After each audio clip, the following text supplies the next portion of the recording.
नमस्कार, स्वागत आप सभी का इंडिया स्पीक्स में। मैं हूं अनुराग पुनेठा आपके साथ। आज जो विषय हम लेकर आए हैं वो हम सब से जुड़ा हुआ विषय है और विशेषज्ञों के साथ साथ एक ऑडियंस भी हमारे साथ है, छात्र हमारे साथ हैं इस बारे में। अगर भारत की बात की जाए तो आबादी के लिहाज से भारत की आबादी फिलहाल 132 करोड़ है और इस लिहाज से दुनिया का दूसरा सबसे बड़ा आबादी वाला मुल्क है। जल्दी ही हम चीन को पछाड़ने की स्थिति में होंगे। दिल्ली की आबादी की बात की जाए तो फिलहाल 1 करोड़ 86 लाख है, मुंबई की तकरीबन 2 करोड़ 20 लाख है, कोलकाता की 1 करोड़ 45 लाख है और यह आबादी लगातार बढ़ रही है। दूसरी बात, हम ये सुनते हैं अक्सर इन शहरों में कि शहरों में ट्रैफिक की समस्या आम है। नाम लीजिए और हम सब की पेशानी पर बल पड़ जाता है कि पीक आवर में अगर एक स्थान से दूसरे स्थान यानी कि तकरीबन 20 से 40 किलोमीटर चलना पड़ जाए तो मतलब है कि 1 से 3 घंटा औसत आपका ट्रैफिक में बर्बाद होगा। इस समस्या से कोई हल दिखाई भी नहीं देता है, दूर दूर तक दिखाई नहीं देता। दिखता है तो लगता है कि मेट्रो आ जाएगी तो शायद कुछ हो जाएगा। ऑड इवन के बाद लोगों ने राहत की सांस ली है, लेकिन बहुत से लोग इसकी बुराई भी करते नजर आते हैं। ट्रैफिक कंजेशन होगा तो प्रदूषण बढ़ता है, फ्यूल की बर्बादी होती है। सरकार से अगर यह सवाल पूछा जाता है तो कहते हैं कि सड़कों के चौड़ीकरण का काम और तेज किया जा रहा है, मेट्रो की लंबाई, उसकी लाइनों की लंबाई बढ़ाई जा रही है। हर बड़े शहर के सैटेलाइट टाउन से काम पर जाने की दूरी लगातार बढ़ रही है। सरकार पैसा खर्च कर रही है, लेकिन क्या हम, सरकार या फिर विशेषज्ञ ये बात दावे के साथ कह सकते हैं कि सन 2050 तक भारत की शहरी सड़कों पर यात्रा बिना जाम के हो जाएगी, ट्रैफिक टाइम घट जाएगा? शायद नहीं। अनुमान के मुताबिक अगले 24 सालों में भारत के शहरों में तकरीबन 30 करोड़ लोग गांव से शहरों में आ जाएंगे। इन्हीं शहरों में, दिल्ली, मुंबई, कलकत्ता, चेन्नई ऐसे शहरों में। सरकार ज्यादातर लोगों को घर बनाने का दावा तो करती है, लेकिन क्या ये वाकई है? हाउसिंग अथॉरिटी बड़े बड़े प्रोजेक्ट की घोषणा करती है, लेकिन वहां पर पानी कैसे पहुंचेगा, सप्लाई कैसे होगी, ये इसके बारे में नहीं बताया जाता। तो फिर भविष्य को देखते हुए हम आखिरकार क्या कुछ व्यवस्था देखने जा रहे हैं और अपनी आने वाली पीढ़ी को देने जा रहे हैं? दरअसल ये बातें डराती हैं, सोचने पर मजबूर करती हैं कि हम अगली पीढ़ी को किस तरह के शहर देंगे। अनुमान तो ये कहता है, एक आंकड़ा तो ये कहता है कि अगले 20-25 सालों के बाद औसतन 5 से 6 घंटा ट्रैफिक में एक इंसान का बीता करेगा और हो सकता है शहरों में हेलीकॉप्टर की सेवा भी शुरू हो जाए। क्या ऐसा संभव है कि अगले 20-25 सालों में, अगली पीढ़ी में ये सभी समस्या से से निजात मिल जाए, ट्रैफिक कंजेशन ना हो, जल्दी काम पर पहुंचा जाए, स्कूल, पानी की व्यवस्था और रोजगार की व्यवस्था, सब कुछ एक स्मार्ट सिटी या फिर कहें एक बेहतर शहर का निर्माण हो सके? जी हां, एक स्टडी कह सकते हैं या फिर कुछ विशेषज्ञ इस तरह के एक कॉन्सेप्ट के साथ सामने आए और आज इंडिया स्पीक्स में हमने इस विषय को भी चुना है। उनका हम परिचय आपसे करा दें और जो हमारे साथ ऑडियंस जुड़ी है उसका भी, वो भी चाहें तो सवाल पूछ सकते हैं। मेरे बिल्कुल बाएं अगर हम शुरुआत करें, मनीष पाठक हैं। मनीष, बहुत बहुत स्वागत। मनीष एक्सपर्ट हैं वेस्ट मैनेजमेंट के और अपनी एक कंपनी भी चलाते हैं। बहुत बहुत स्वागत आपका, तालियों के साथ स्वागत भी कर सकते हैं। हमारे साथ श्री प्रदीप सक्सेना जी हैं, हमारे मुख्य मेहमान, मुख्य गेस्ट हमारे साथ हैं, जो कि आर्किटेक्ट हैं और इस पूरे कॉन्सेप्ट के साथ सामने आए हैं। एक बुक उन्होंने लिखी है। प्रदीप जी, आप से गुजारिश भी, अपनी बुक भी आप हमारे दर्शकों को दिखा दें। बहुत बहुत स्वागत। Rethinking organisation. PP Srivastava ji उनके बगल में हैं, जो कि पूर्व कमिश्नर म्युनिसिपल कॉर्पोरेशन दिल्ली के रह चुके हैं, साथ ही बहुत सी ऐसी जगहों पर रहे हैं जिसने कि इन शहरों के, तमाम शहरों के प्लानिंग को देखा है। वो विस्तार से आपसे पूछूंगा। बहुत बहुत स्वागत आपका। और साथ ही हमारे साथ राजीव सक्सेना जी हैं, जो कि एडवोकेट हैं हाई कोर्ट में। राजीव, आपका बहुत बहुत स्वागत है। सबसे पहले सक्सेना साहब, शुरुआत आपसे। चीजें डराती हैं बहुत ज्यादा कि आखिरकार किस तरह का शहर होने जा रहा है। एक जनरल सा आइडिया कि अगर हम सबसे पहले बात हम चूंकि कंजेशन की करें और खासकर जो ट्रैफिक कंजेशन है, दिल्ली में भी ऑड इवन खत्म हुआ एक तरह से, कैसा होगा आने वाला है, एक अगर हमारे दर्शकों को आप बता पाएं। कंजेशन का जो सॉल्यूशन है वो कम्यूटिंग टाइम रिड्यूस करने में है। क्योंकि अगर आप 10 मिनट में अपने घर से पहुंचते थे अपने ऑफिस, अब 40 मिनट लगते हैं, तो बिना गाड़ी की संख्या बढ़े भी 4 गुना ट्रैफिक आपका सड़क पे हो गया, क्योंकि आपकी गाड़ी 4 गुना ज्यादा समय रही। पुराने शहरों में जैसे दिल्ली है, अब इसमें अगर 3.5 करोड़ लोग आ जाएंगे या पर कैपिटा इनकम डबल हो जाएगी, तो ऑड इवन के बजाय आप 1 नंबर की गाड़ी एक दिन चलने दीजिए, 3 दिन चलेगी पूरे महीने में, जी, तो भी जो आज स्थिति है उससे खराब ही होगी। ओके। और मेट्रो, बीआरटीएस, ये सब जगह जहां आजमाए भी गए हैं, तो तो इन्होंने कोई हल नहीं दिया। जैसे साओ पाउलो है ब्राजील में, जी हाँ आप उसका जिक्र आपने बड़ा शहर है, 1 करोड़ 20 लाख की आबादी है जी, सदर्न हेमिस्फीयर का सबसे बड़ा शहर है जी। तो रोज 180 किलोमीटर लंबे ट्रैफिक जैम लगते हैं, किसी किसी दिन 295 किलोमीटर तक। ये दिल्ली का है? ये रोज का है, 5-6 घंटे एक साइड से। ओके। किताबें ले जाइए अपनी, पढ़ते रहिए वहां पर। अच्छा। अब 379 किलोमीटर लंबी मेट्रो है, 5 लाइन तक है। 500 किलोमीटर 10 साल में और कर लेंगे। BRTS है, वो भी 300 किलोमीटर से लंबी है। 17,000 बसेज हैं, उसमें ट्रॉली बसेज हैं 300 के करीब। 420 हेलीकॉप्टर चलते हैं, 2000 रोज उड़ाने भरते हैं वहां पर। तब ये हालत है। इसके अलावा जो वर्स्ट चीज है वो ये है कि वहां भी 60% लोग स्लम्स में रहते हैं। अच्छा। क्योंकि जब हमारे गांव में रूरल माइग्रेंट्स आएंगे तो एक खड़े होने की जगह 8 स्क्वायर फीट भी यहाँ दिल्ली में या किसी बड़े शहर 2 टियर शहर में भी आदमी नहीं खरीद सकता, उनकी आमदनी इतनी कम है। जी हाँ, जी हाँ। तो अभी हमारे यहाँ नेशनल एवरेज है 24% लोग स्लम में रहते हैं सिटीज में। ये बढ़ के 60% पे आ जाएगा। 60% पे आ जाएगा? बिल्कुल आ जाएगा, क्योंकि उनके लिए अफोर्डेबिलिटी नहीं है ना। और सब्सिडी वगैरह ठीक है सरकार देती है, तो वो तो आदमी के स्वाभिमान को खत्म ही करता है। सोल्यूशन तो ऐसा चाहिए कि वो खुद अफोर्ड कर सकें। या ये जैसे बच्चे हैं, काम करना शुरू करेगा 2 या 3 साल में घर अपना खरीद लें तो इनकी लाइफ अलग होगी, प्रोडक्टिविटी अलग होगी। और जिंदगी भर संघर्ष करते हैं कि भाई ये एक फ्लैट खरीदना है। हाँ बिल्कुल। हाँ, तो एकदम अलग होगा। हमारा देश ग्रो नहीं करेगा जब तक कि ये जो जरूरत की रोज की चीजें हैं ये हम कम से कम समय में अवेल ना करवा लें। ओके। तो ये हम लोग बाद में बात करेंगे कैसे कॉस्टिंग कम कर सकते हैं हाउसिंग की। और इसके लिए हमने एक अर्बनाइजेशन का मॉडल बनाया है जिसमें 20 लाख के शहर का जो प्लान है उसमें 5.5 मिनट का एवरेज कम्यूटिंग टाइम है। अच्छा। और 15 मिनट का मैक्सिमम कम्यूटिंग टाइम है। तो दैट मीन्स कि हम आप जैसे आ रहे हैं, अगर 2 घंटे सड़क पे हैं फिर यहाँ काम कर रहे हैं तो प्रोडक्टिविटी पे असर पड़ता है। तो कम से कम समय में वहां पहुंच सकें। 20 लाख की आबादी के शहर का मतलब हुआ कि तकरीबन जैसे भोपाल के शहर। हाँ, भोपाल से कंपेयर कर सकते हैं जी। उसमें कम्यूटिंग टाइम एवरेज में आप 5 से 15 मिनट मान रहे हैं कि 5.5 मिनट एवरेज है। एवरेज है? अच्छा, है ना। अच्छा। कई लोग तो अब जैसे चांदनी चौक पे रहते हैं, ऊपर से उतर के दुकान में बैठ जाते हैं। हाँ। तो उनका तो कम्यूटिंग टाइम 0 हो गया। जी हाँ, जी हाँ, जी हाँ। है ना, नेग्लिजिबल है। जी जी जी। लेकिन एवरेज कम्यूटिंग टाइम 5.5 मिनट मैंने निकाला है, मैक्सिमम 15 मिनट है। पब्लिक ट्रांसपोर्ट है। ओके। साइकिल से भी एक जगह से दूसरी जगह जाएंगे। हम लोग क्या कर रहे हैं कि अभी जो मेन हमारी प्रॉब्लम है, जो प्लानिंग हम अडॉप्ट कर रहे हैं वो बहुत ही फॉल्टी है। ओके। क्योंकि हमने इसको कॉपी कर लिया है। 1800 से 1890 तक एक सेंटरी मूवमेंट चला इंडस्ट्रियल रिवॉल्यूशन के बाद इंग्लैंड में। उस 1891 में ये रैशनल अर्बन प्लानिंग का शुरू हुआ, जिसमें FAR और front setback, rear setback, height restriction, इस तरह की चीजें सोची गई। उसका ये असर है आज कि हमारी जो इकोनॉमी है वो कम होती गई। सेकेंड वर्ल्ड वॉर का यूरोप में तो नए सिरे से सड़कों को चौड़ा करने का और बहुत सारी चीजें करने को उनको मिला। अमेरिका में भी शायद ज्यादा पुराने नहीं हैं।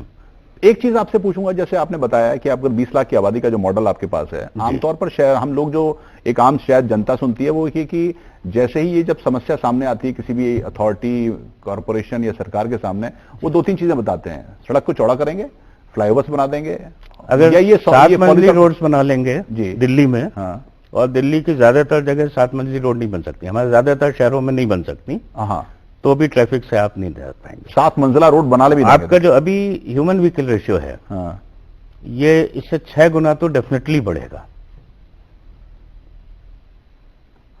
एक रिएक्शन आपसे भी ले लेता हूं मैं। ये चीजें बड़ी डराती हैं, और ये क्या जो बात प्रदीप जी बता रहे हैं, कैसे आप देखते हैं, और ये ही क्या सॉल्यूशन है? हाँ, मैं इसको एक ओवरऑल अर्बन प्लानिंग के नजरिए से देखता हूं जी। और इसका यही बिल्कुल सामने नजर आ रहा है कि जो चीज हमारे पास कम है हम उस पर और ज्यादा जोर डाल रहे हैं। जमीन हमारे पास लिमिटेड है जी। हाँ। अब उस पर और ज्यादा आदमी बढ़ते जाएंगे तो नहीं काम चलेगा।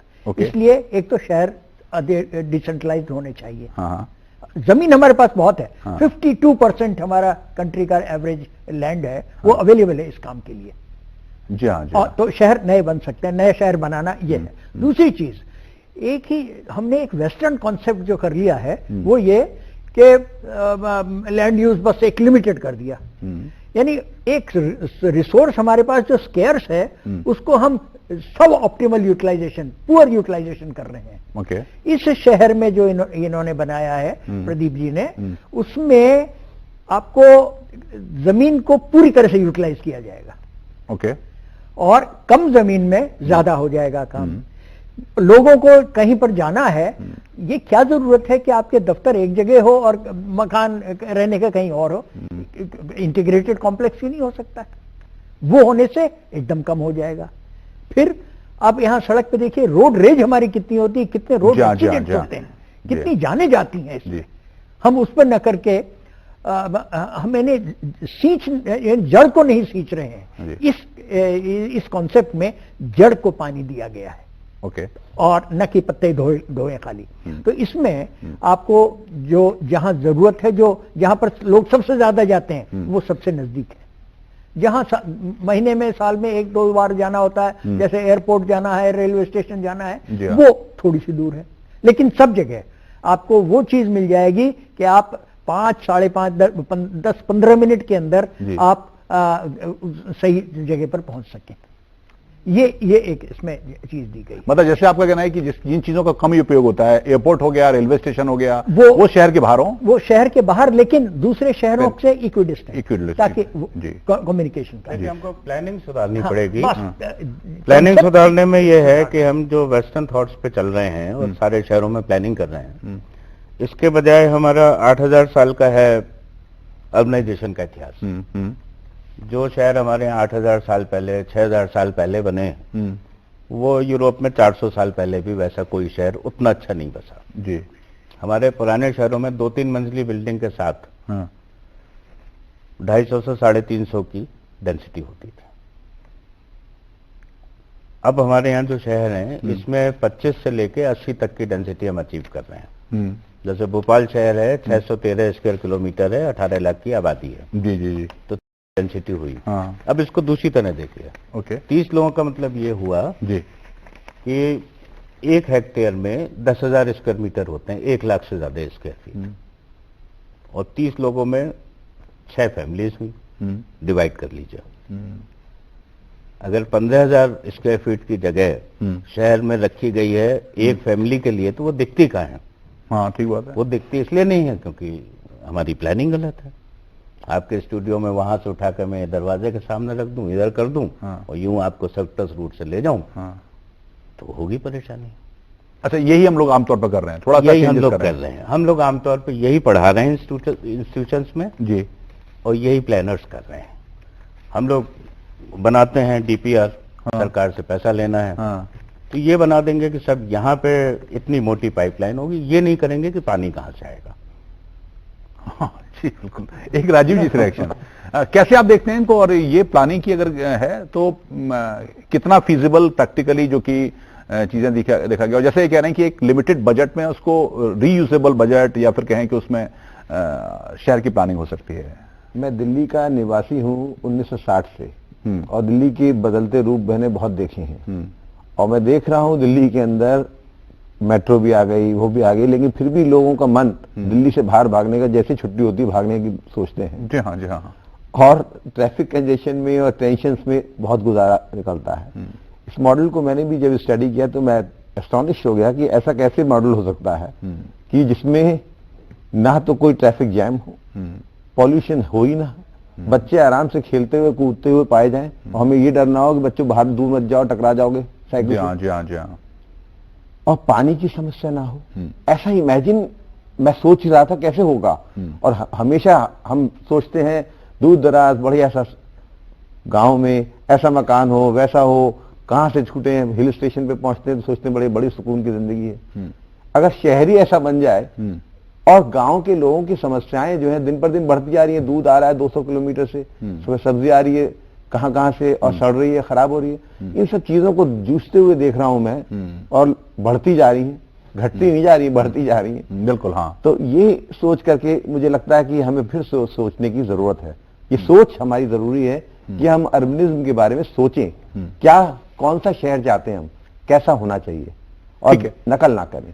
मनीष, एक रिएक्शन आपसे, फिर मैं आपके जो लैंड का यूज है मैं उसके बारे में पूछूंगा। जिस कॉन्सेप्ट पे आप चूंकि अगर वेस्ट मैनेजमेंट की बात अगर की जाए तो अभी तो हम देखते हैं कि दिल्ली के 4-5 कोने में बड़े बड़े इलाके को घेर लिया जाता है और वहां पर वेस्ट डाला जाता है, और संभवतः जो भी हमारी अप्रोच है वो कैसे आप देखते हैं? देखिए, अभी जो दिल्ली ही नहीं पूरे भारत में हो रहा है उसमें वेस्ट मैनेजमेंट में मैनेजमेंट मिसिंग है।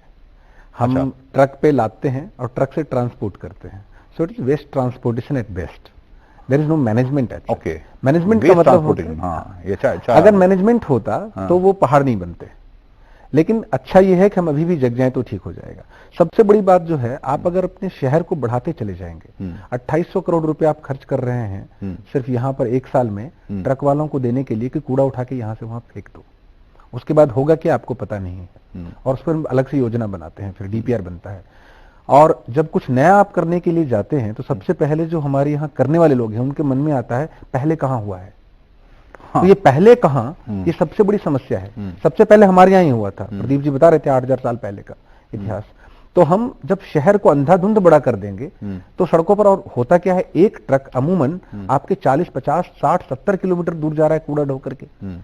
तो अगर हम शहर ही छोटा करें, डिसेंट्रलाइज करें, पहले शहर छोटे हो और उसके बाद कूड़े की व्यवस्था करने की व्यवस्था भी छोटी हो, वहीं पर जहां पैदा हो रहा है उसके नजदीक में उसका सॉल्यूशन कर दीजिए। सिर्फ मेडिकल वेस्ट ऐसा है जिसको कि अलग निस्तारण की जरूरत होती है, बाकी कोई वेस्ट ऐसा है नहीं जो कि वेस्ट है। वही कहानी पानी की है।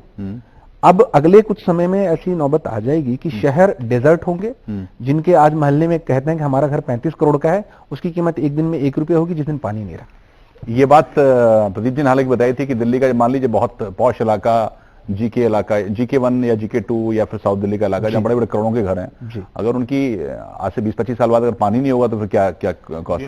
25 साल छोड़िए, अभी एक कोई किसी संस्था की रिपोर्ट आ जाए, टेरी के किसी की रिपोर्ट आ जाए कि वहां पर अगले 10 साल में पानी खत्म हो जाने वाला है, आप कल से देखेंगे हाहाकार मच जाएगा। और ये होने वाला है, ये हर जगह होगा। अगर जो महाराष्ट्र में, लातूर में, वो यहां नहीं होगा ऐसी बात नहीं है, यहां भी होगा। पानी के लिए हम लड़ाई करेंगे, दोस्तों का, वहां पर लोग रिश्तेदार को नहीं बुला रहे हैं। नहीं, SYL की लड़ाई है, दिल्ली, पंजाब और हरियाणा तो लड़ाई कर रहे हैं, दिल्ली में पानी आने की, और अभी लड़ाई वो हमारे मोहल्ले और घरों के बीच आएगी, और अभी भी हो रही है, लेकिन अभी कहीं होती है हमें पता नहीं चलता। कल को हम आप लड़ते रहेंगे पानी के लिए। चलिए मैं आपके पास आ रहा हूं, पर मैं किलोमीटर लंबा एक नहर बनाई है जी, चाइना में 4200 किलोमीटर लंबी नहर बनाई है जी, जिससे बीजिंग को पानी दे रहे हैं, तियानशन को दे रहे हैं, और तियानशन स्मार्ट सिटी और थोड़े और सिटीज को, क्योंकि बाकी जो कोस्टल एरिया में वहां नदियां चौड़ी हो जाती हैं, वहां पानी है। 4200 किलोमीटर बनाई है। तो दिल्ली के लिए आप अभी से प्लान कर लीजिए, ब्रह्मपुत्र से काम शुरू कर दीजिए, तो आपका ग्रेटर कैलाश वगैरह की वैल्यू आप जो है तो फिर तो मतलब वो तो एक बड़ा नहीं। लेकिन मैं अपने ये जितने स्टूडेंट्स बैठे हैं, अगर इनको इन्हीं से पूछूं, अभी आपने जैसे सुना इनको कि प्रदीप जी ने बताया और श्रीवास्तव जी ने बताया कि अगर काम से घर जाने की दूरी 5 या 10 मिनट हो जाए तो ये सेंस ऑफ डिसबिलीफ है, अभी आप लोगों को भरोसा ही नहीं होगा कि ऐसा कैसे संभव हो जाएगा। ऐसा अब लगता है, अभी तो हम ये मान के चलते हैं कि काम पे जाना है मतलब सीपी आना होगा या दिल्ली के फलाने इलाके में, ये संभव कैसे होगा? ये मतलब अपने प्लानिंग के लिए जो सिटी प्लान है जी जी, उसकी सॉफ्ट कॉपी है, उसको दिखाइए। जी जी, हाँ, मैं उस पर एक्सप्लेन कर सकता हूँ जी। ये जो शहर हैं, हाँ, ये बनाए मैंने, हाँ, इसमें हमारे यहाँ आप अपने इसमें भी दिखा सकें उसमें हिसाब से, तो थोड़ा सा हम देखिए, मैंने ये शहर बनाए हैं 4.5 बाई 5.5 किलोमीटर के। ओके, और इसमें लो राइज बिल्डिंग्स भी हैं, हाँ, और हाइट रिस्ट्रिक्शन हटा दिया है। ओके, सबसे पहले तो जो प्लानिंग नॉर्म्स अभी हम ले रहे हैं, हाँ, उनको मैंने इसमें चेंज किया है, जो बहुत एडमिनिस्ट्रेटिव लेवल पे अपने हो सकते हैं, पार्लियामेंट तक जाने की जरूरत नहीं है जी। क्योंकि हम लोग अभी बहुत थोड़ी सी चीजें करते हैं, हम इस बार इसमें नहीं सोचते कि अर्बनिज्म क्या होगा। मोहल्ले में लड़कियां सेफ रहती थी पहले, अब नहीं रहती हैं। पहले मोहल्ले में सिगरेट नहीं पी सकते थे, 2 साल भी कोई बड़ा कानून देता था, अब आप पी सकते हैं। तो ये जो चीजें हैं ये इसलिए हैं क्योंकि प्लानिंग में हमने इनका ध्यान नहीं रखा। अब एक चीज हम अपने उधर दिखाएं, लेकिन आपने जैसे लैंड का यूज किस तरह से किया जाए और उसका एक बहुत इफेक्टिव यूज कैसे? जो हमारा ट्रेडिशनल विजडम कहती है वो है मल्टी यूज का। हमारे यहाँ जो भी स्पेसेस होते थे, जैसे घरों में पहले आंगन होता था, सोशल फंक्शंस काम आता था, और कपड़े से लेके लोहा तक सब आंगन में बनता था। ठीक बात है ना। अंग्रेजों आने के पहले we were an industrial city, industrial country, not an agro based economy. हाँ ठीक बात है, अपने अपने हाँ काम होता था, ये सब काम होता था, क्योंकि उस आंगन का, उससे लगे हुए दालान का मल्टी यूज होता था। रात को वहीं सोते थे, शादियां होती थी वहीं मंडप लगता था, त्योहार के समय होली पे वहीं खेल लेते थे, और वर्क भी होता था। तो अब उससे जब हम इनके उसमें गए कि भाई यहाँ पे इंडस्ट्री रहेगी, यहाँ दुकान रहेगी, यहाँ आप रहेंगे, तो बहुत सारी जगह तो रात को सुनसान रहती हैं। जैसे ऑफिस कॉम्प्लेक्सेस हैं तो अनसेफ भी हो गए, सुनसान है तो अनसेफ भी हो गए। उसके अलावा ज्यादा बड़ी बिल्डिंग्स की जरूरत पड़ती है ना। ओके। जो एशियन स्टाइल है, इंडिया की भी छोड़ दें, इंडिया में ट्रेडिशनली एशिया से comparatively it was much superior, लेकिन एशियन स्टाइल भी अगर हम लें, ईरान में देखें, चीन में देखें, तो घरों में फर्नीचर नहीं होते थे बहुत। इंडिया में भी खाट जो है सोते थे, रख देते थे, खाना खाते थे, पटे होते थे, चौकी होती थी, बैठते थे, एक तरफ रख देते थे दीवार से टिका के, तो वहां बच्चे घुटनों के बल भी चल सकते थे। अब तो बच्चे पैदा होते हैं तो घुटनों के बल ही नहीं चलते, घर में जगह ही नहीं, जगह नहीं होती। जी हाँ, जी हाँ, सीधे तो ये अननेचुरल है। Okay, not organic. तो इन सब चीजों के लिए हमने ये किया है कि अब घरों में हम कोर्टयार्ड तो नहीं दे सकते शहरों में, लेकिन मल्टी स्टोरी बिल्डिंग्स में अगर हम डबल हाइट टेरेसेस देते हैं तो आंगन की कमी को हम पूरा कर देते हैं। प्लस जो हाउसवाइफ जो भी काम करती हैं उसको अभी पैसे से नहीं जोड़ा जाता है। लेकिन ये मल्टी यूज स्पेसेस मैंने 200 स्क्वायर फीट का प्लान किया है कि हर घर में हम कम से कम देंगे। ओके। तो हमारी जो लेडीज हैं वहाँ इकोनॉमिक एक्टिविटीज से जुड़ जाएंगी। इसके अलावा हम इसके फ्लोर्स दे सकते हैं जिसमें वो कलेक्टिवली काम करें। एक घर में कुछ प्रोड्यूस आप कर सकते हैं, जैसे पेंटिंग सभी लेडीज इंडिया में अच्छी बना लेती हैं, दुनिया में ऐसा नहीं है, लेकिन इंडिया में I have yet to meet a lady who is not a good artist. Every lady in India is a very good artist, चाहे वो ट्राइबल वुमेन हो, जी का है ना, चाहे इंदिरा गांधी। हाँ ठीक बात, हाँ सबको आता है ये काम। लेकिन उसको जब हम कमर्शियल उसमें कन्वर्ट करने की बात करते हैं किसी भी चीज को, तो वो हमारे कल्चर में है। करवा चौथ का खुद बनाएंगे, ये बनाएंगे, जी हाँ। तो इसलिए सबको आता है। घरों को पेंट करेंगे, तो इसको आपको यह है कि मल्टी यूज स्पेसेस जो हैं वो बनाएंगे। जैसे यहाँ पास में जवाहरलाल नेहरू स्टेडियम है, तो एक तरफ स्कूल बिल्डिंग्स नहीं है और वो खाली पड़ा रहता है। अगर 30,000 कैपेसिटी है तो हम कम से कम 5,000 बच्चों को फॉर्मल नहीं तो इनफॉर्मल एजुकेशन तो वहां दे सकते हैं। तो that is the multi use concept. Okay, एक चीज आपसे, क्योंकि आपने संभवतः दिल्ली को जैसे उस देखा या फिर आप देश की तमाम शहरों में रहे, ये अप्रोच की कमी है और हम लोग क्या कॉपी एंड पेस्ट कर रहे हैं? जैसा कि बताया, हम कॉलोनियल चूंकि एक लेगेसी लेकर आए हैं तो लिहाजा उनका फॉलो कर रहे हैं, और ऑल ओवर द वर्ल्ड क्या इस हिसाब से चेंजेस हुए हैं जैसा कि प्रदीप जी ने सजेस्ट किया है? देखिए, ऑल ओवर द वर्ल्ड जो चेंजेस हुए हैं वो उनके रिक्वायरमेंट को मीट करते हैं। हमने अपने रिक्वायरमेंट के लिए उन्हीं को नकल की, इसलिए हमारे रिक्वायरमेंट मीट नहीं हुए। ज्योग्राफी अलग है, हमारी ज्योग्राफी, हमारी थिंकिंग, हमारी नीड्स अलग है। देखिए हमारे यहाँ 52.5% है अरेबल लैंड, खेती योग्य जमीन, कहीं नहीं है। और ये ऑस्ट्रेलिया, कनाडा, ब्राजील, रशिया, इन सब में 7.86%। बताइए, चीन में 12% है, अमेरिका में 17% है। एक आपने जो आंकड़ा दिया वो और चौंकाता है। हम लोगों को लगता है कि हिंदुस्तान में बड़ी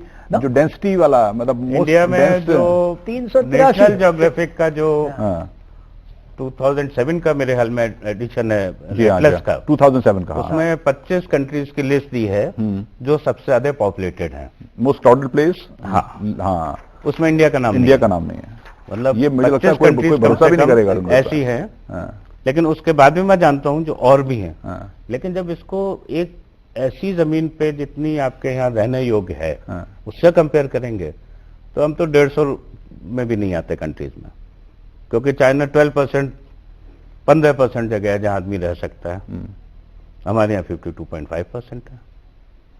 तो जब उनकी पॉपुलेशन से जो यूजेबल जमीन है उसको करेंगे, जैसे जापान में लेंगे तो 25% जमीन कुल ऐसी है जिसमें खेती कर लो या रह लो। तो जब उससे आप फिगर को करेंगे जी, तो आप पाएंगे कि ये जो हम कहते हैं कि जनसंख्या की वजह से हमारा नुकसान हो रहा है, नुकसान हो रहा है। It is simply bad planning, nothing else. आप कुछ कहना चाह रहे हैं? ये हमारी पॉपुलेशन को हम लोग बर्डन समझते हैं, जी हाँ, जबकि बिल्कुल। ये हमारी एसेट है। बिल्कुल बिल्कुल। और इस पॉपुलेशन की एसेट को अच्छी तरह हम यूटिलाइज करें स्किलफुली, हाँ। विद मॉडर्न टेक्नोलॉजी को मैरी कर रहे हैं, हाँ। तब देखिए हिंदुस्तान को तो टॉप में जाना है दुनिया में। वो इस तरह से कर सकते हैं। हमेशा टॉप में। एक शहर, ये कॉलोनियल रूल आने से पहले bulk of the trade, international trade was from India. उसके बाद क्या हुआ, हमारे रॉ मटेरियल वहां चले गए सस्ते, और वहां जाके वैल्यू एडिशन हुआ। हमको यही करना है, रॉ मटेरियल जहां है उसी के पास उसका वैल्यू एडिशन करना है। वो है ये शहर। नहीं, इवन उसको आप बॉम्बे लाके वैल्यू एडिशन कर रहे हैं अगर झारखंड से, तो गलत कर रहे हैं। गलत कर। देखिए सबसे बड़ी बात क्या है कि अभी कई सारे 2040 तक में जो गांवों से शहर में आने वाले लोगों की संख्या है वो अवश्यंभावी है, वो आएगी 40 करोड़ की पॉपुलेशन। मेरा अगला सवाल वही था कि माइग्रेशन जो गांव से होगा। अब उसके साथ क्या है कि जो समानांतर विचारधारा चल रही है, जिसके हिसाब से नए शहर बनाने की बात हो रही है, उसमें आप लाखों लाख हेक्टेयर की जमीन की बात कर रहे हैं, और जो भी चल रही है यहां पर सिर्फ एक 5 किलोमीटर बाय 5 किलोमीटर के रेडियस में आप घर बना रहे हैं एरिया में, और less than 1% of any other belief आप उससे कम जगह पर बना रहे हैं, तो मैनेजमेंट आसान हो जाता है सबका, क्योंकि आपका एरिया कंटेंट है। सेकंड सबसे बड़ी बात क्या हो जाती है कि ये जो होड़ मची हुई है कि एक शहर बसा, उसके पास पास बसते चले गए और आप उसे शहर बड़ा करते चले गए, तो इसके कारण जो आपकी व्यवस्थाओं पर, रिसोर्सेज पर बोझ पड़ता है वो नहीं पड़ेगा, क्योंकि कंटेंट डेवलपमेंट आपका है। इससे अधिक पॉपुलेशन हो रही है, अगली सिटी नहीं बनेगी, थोड़ी दूर और 70 किलोमीटर दूर और। तो ये बहुत ही बड़ी इस बात है। अगर इनकी किताब को जैसे मैंने पढ़ा, मैंने समझा, मैंने उसमें योगदान दिया कि करंट मॉडल से 1% से कम लैंड, क्योंकि जिस लैंड पर आपने एक बार गारा सीमेंट बालू डाल दिया उसमें कुछ नहीं हो सकता। तो अभी समय है, जब हम प्लानिंग कर रहे हैं नई पॉपुलेशन को लाने की, अभी समय है कि हम उसके लिए तैयारी कर लें, ताकि हम खराब ना कर दें अपनी खेती वाली जगह। एक चीज आपको इसमें और क्या जो सबसे मतलब वो लगा कि सबसे ज्यादा डिस्टर्ब करते हैं वो इंडिया के शहरों में स्लम्स, देखा नहीं जाता किस तरह से जीवन बिता रहे हैं वो, और वो स्लम्स को देख के महसूस करते हैं कि ऐसे लोग भारतीय लोग रह रहे हैं, तो ऐसा नहीं होना चाहिए। स्लम्स में रह रहे हैं क्यों? हमारी इसके अंदर इन्होंने, प्रदीप जी ने जो देखा कि 1050 स्क्वायर फीट का मकान गरीब से गरीब आदमी को दिया है, तो मैं गरीब शब्द भी हटा दिया उन्होंने। ओके, तो 1050 शब्द में कोई भी व्यक्ति रह रहा है, वहीं पास में रह रहा है, जो काम करने के लिए उसको वहीं जाना है, तो क्यों दूर रहे, और दूर रह के फिर वापस आए। एक आपने ईडब्ल्यूएस का विरोध किया था कि इकोनॉमिकल वीकर सेक्शन के लिए क्यों हो, तो ये बड़ा है, और कैसे प्लानिंग होगा? पहले फ्रांस में भी होता था, चीन में भी होता था, माथे पे लिख देते मैं चोर हूं, उसी तरह हम लिख देते हैं ईडब्ल्यूएस, LIG। अब आप वहां से जब पोस्टल एड्रेस दे रहे हैं तो आप लिख रहे हैं EWS, ये उसी तरह का काम है। तो कैसे होगा अगर ये स्लम्स कैसे खत्म होंगे? और देखिए स्लम्स ऐसा है कि आपको अफोर्डेबल हाउसिंग ऐसी बनानी पड़ेगी जो वो खरीद सके।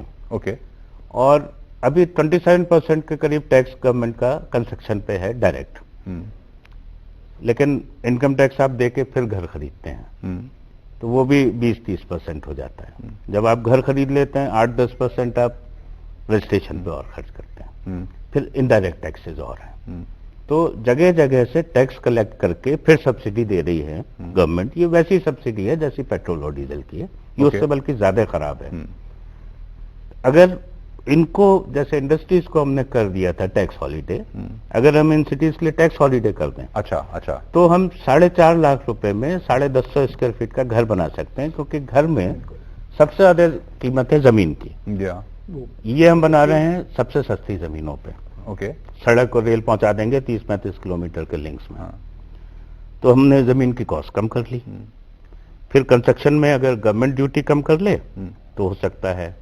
आर्किटेक्चरल प्लान से 40% तक आप रिड्यूस कर सकते हैं कॉस्ट को, क्योंकि स्क्वायर फीट से कॉस्ट नहीं होती, it is basically the volume of materials consumed in the construction.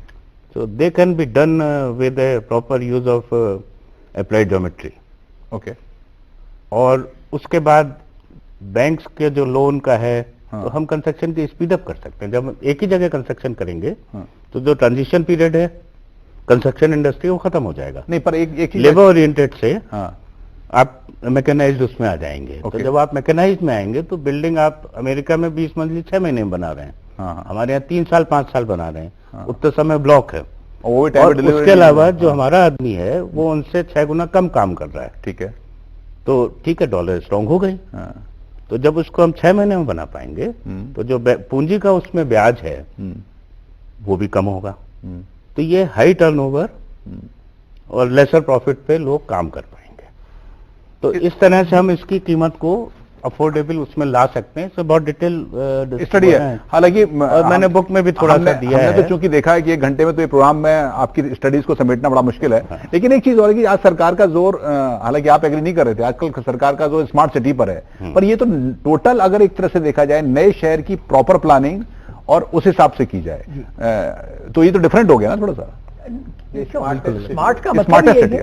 Smart का मतलब ही this is ultimate, this is ultimate, क्योंकि इसमें पोल्यूशन नहीं है, रहने के लिए वो नहीं है। 2-3 साल में बच्चे घर खरीद सकते हैं, रह सकते हैं वहाँ। लेडीज जरूरी नहीं है छोटे बच्चों को लेके ऑफिस जाएं।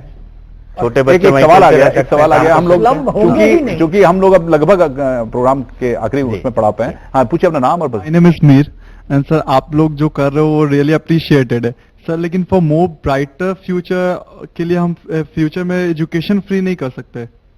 बेटे एजुकेशन फ्री करने से ज्यादा इम्पोर्टेंट है क्वालिटी ऑफ एजुकेशन। अभी जो हमारे रूरल एरियाज में क्वालिटी ऑफ एजुकेशन है वो बहुत पुअर है। इसमें हमने क्या किया, यूनिफॉर्मली डिस्ट्रीब्यूट किया अर्बन उसको। तो कम से कम वीकेंड्स पे सिटी के अच्छे टीचर्स भी विलेजेस में जाके पढ़ा सकते हैं। जो मॉडल हमने बनाया उस पर हम डिस्कशन नहीं किया है, लेकिन कोई भी गांव 70 किलोमीटर दूर नहीं रह जाएगा शहर से। अच्छा, तो जो 35% सब्जी फल सड़ जाते हैं वो नहीं सड़ेंगे, वहीं प्रोडक्शन वही उनको मिल जाएगा। जो भी प्रोड्यूस गांव में कर रहे हैं 1.5 घंटे की दूरी पे आपको सब मिल जाएगा। अच्छे डॉक्टर्स वीकेंड्स पे गांव में जा सकते हैं, चेकअप कर सकते हैं, अच्छे टीचर्स जा सकते हैं। गांव वाले उनको आदर केवल देंगे, पैसे भी नहीं देंगे तो जा सकते हैं। तो एक क्वालिटी ऑफ एजुकेशन है बेटे। दूसरा जो तुम लोगों के एज ग्रुप में कहना चाहता हूँ, बुक लिखने का एक पर्पज ये था एक्चुअली, मेनली तो मेरा काम तो मॉडल ऑफ ऑर्गेनाइजेशन बनाने का था। ठीक है। और एक इंडिया के लिए मास्टर प्लान बनाने का। ये डॉक्यूमेंटेशन कर दिया कि कॉपीराइट हो जाए। ये मुझे इसलिए और करना पड़ा कि अब जो जनरेशन पढ़ रही है तो इंटरनेट पे चीजें देखती है और भूल जाती है।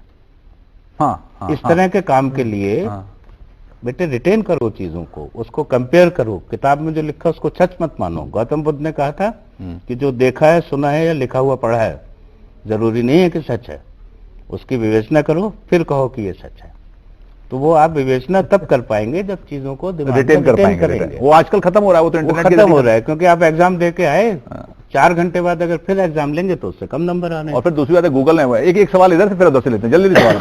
दिल्ली में इंफ्रास्ट्रक्चर की बात करते हैं, पर अगर हम अर्थक्वेक के लिहाज से देखें तो दिल्ली जोन 4 में आता है, और जो हिमालय से सटे भारतीय राज्य हैं वो फॉल्ट लाइन में आते हैं। और वैज्ञानिकों का कहना है कि एक बहुत बड़ा अर्थक्वेक आ सकता है। तो उस कारण इंफ्रास्ट्रक्चर कितनी बड़ी चुनौती है। हाँ बेटे देखो, दिल्ली में जिस तरह से बसाहट है, 95% बिल्डिंग्स ऐसी हैं जिसमें कोई आर्किटेक्चरल या इंजीनियरिंग इनपुट नहीं है। जी हाँ, जी हाँ।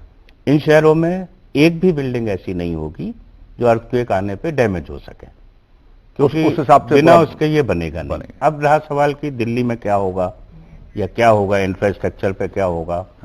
तो जैसे सैन फ्रांसिस्को में जब अर्थक्वेक आया था तो एक मल्टी लेवल रोड गिर गई थी, ये बात आप लोगों को मालूम है, ठीक है ना। हम जब यहाँ मल्टी लेयर रोड्स बना रहे हैं, फ्लाईओवर्स बना रहे हैं, तो ये अर्थक्वेक में गिरने के चांसेस रहते हैं। ठीक है, एक सवाल और। आपने जो भी ये योजना बनाई है काफी काबिल तारीफ है, लेकिन इसका मतलब ये नहीं है कि जो अभी जो शहर है वो बंद हो जाएंगे। अगर मैं बात करूं अपने शहर की, मैं लातूर रीजन से आता हूं, और मेरे शहर के आसपास जितने भी तमाम छोटे मोटे शहर है, चाहे सोलापुर की बात करो चाहे उस्मानाबाद की, ये ग्रिड है मराठवाड़ा रीजन का। अब यहाँ पर आपके जो प्लान है उस लिहाज से अगर मैं अपने शहरों की बात करूं, आसपास गांव है, वहां से सब्जियां आ जाती हैं, फ्लाईओवर्स बने हुए हैं, प्लानिंग्स बनी हुई हैं, बिल्कुल भी आपको वहां पे जो ट्रांसपोर्टेशन की प्रॉब्लम नहीं दिखती है। लोग आसपास रहते हैं और चले जाते हैं। जो भी आपका प्लान है, एकदम सेम चीज मैं अपने शहरों में भी देखता हूँ। सबसे बड़ी दिक्कत वहां पे ये है कि आप पानी की दिक्कत आ रही है, आज के समय पे सूखे की दिक्कत आ रही है, किसान कुछ नहीं कर पा रहे हैं। तो इतनी प्लानिंग के बावजूद जब ऐसी दिक्कत आती है तो क्या हम लोग सस्टेन कर पाएंगे? हाँ, कर पाएंगे। पानी के लिए लॉन्ग टर्म सॉल्यूशंस मैंने अपनी बुक में दिए हैं, जिसमें आपका मराठवाड़ा भी है, दिल्ली भी है। इसको गवर्नमेंट इंप्लीमेंट करती है तो पानी की समस्या हमारे देश में नहीं रहेगी। हमारे यहाँ क्या है बेटे, वर्ल्ड का एवरेज जो पर कैपिटा पानी है उसका केवल 20% है इंडिया में, और उसके बाद जितनी सिटीज हैं उनके आसपास की जितनी वाटर बॉडीज है वो पोल्यूट हो गई या सूख रही हैं। नदियां जो 1980 तक बारहमासी थी वो आज केवल बरसात में चल रही है। अच्छा, आखिर में एक चीज में हर शहर में 66% ग्रीन है और 16% फॉरेस्ट है, ये इसका इनबिल्ट है। तो क्लाइमेट चेंज के इफेक्ट को भी अभी पानी के लिए एक बेटे शहर का बेसिन बनाया जा सकता है। चले रिवर बेसिन होता है। आप क्योंकि हम बिल्कुल प्रोग्राम खत्म करने मेरा सब्जेक्ट मैं बताता हूं आपको, आप इसकी खुद से तय कर लीजिए। शहरों में प्लानिंग के वक्त हम क्या करते हैं, यूज हम कर रहे हैं ग्राउंड वाटर निकालकर, और 40 किलोमीटर 50 किलोमीटर दूर हम उसे सीवर लाइन से बाहर फेंकते हैं। वहां एसटीपी बनाकर हम ट्रीट करते हैं और कहते हैं हम करें क्या। वाटर टेबल लोकलाइज्ड है, ऐसा नहीं कि दुनिया का वाटर टेबल एक है। तो पहले जो गांव में व्यवस्था थी कि गांव में ही तालाब होते थे, उसी को मिमिक करके हमें अपनी आबादी के बहुत नजदीक छोटे छोटे वाटर सोर्स बनाने पड़ेंगे कि यूज्ड वाटर भी हम 90% वापस रिटेन। एक आखिर में एक आपसे लाइन कि स्मार्ट सिटी से नहीं, ये तो आपका तो स्मार्टेस्ट कॉन्सेप्ट हो गया एक प्रॉपर प्लानिंग का। उम्मीद है कि आपकी बात पहुंचे और सरकार इस पर बहुत बहुत ध्यान दे। बहुत बहुत धन्यवाद आपका इस किताब को लिखने का, हमसे शेयर करने का, थोड़ा सा चौंकाने के लिए, थोड़ा सा डराने के लिए भी कि आने वाली जनरेशन कैसा हो। समय खत्म हो रहा है, मैंने लिहाजा इसीलिए कहा था, हमारे पास समय चूंकि नहीं है और प्रोग्राम को वाइड अप करना है। अब चाहे तो बाद में प्रदीप जी से और सवाल कर सकते हैं। लोग बार बहुत बहुत धन्यवाद। डरने की बात नहीं है, ये बहुत ही समय जागने की बात है। बहुत धन्यवाद। तो हमने आज यही जानने की कोशिश की कि आने वाले समय में शहरों में किस तरह की प्लानिंग हो, एक नए शहर का बसावट किस तरह से हो, ये अभी नहीं सोचा गया तो देर हो जाएगी। नमस्कार।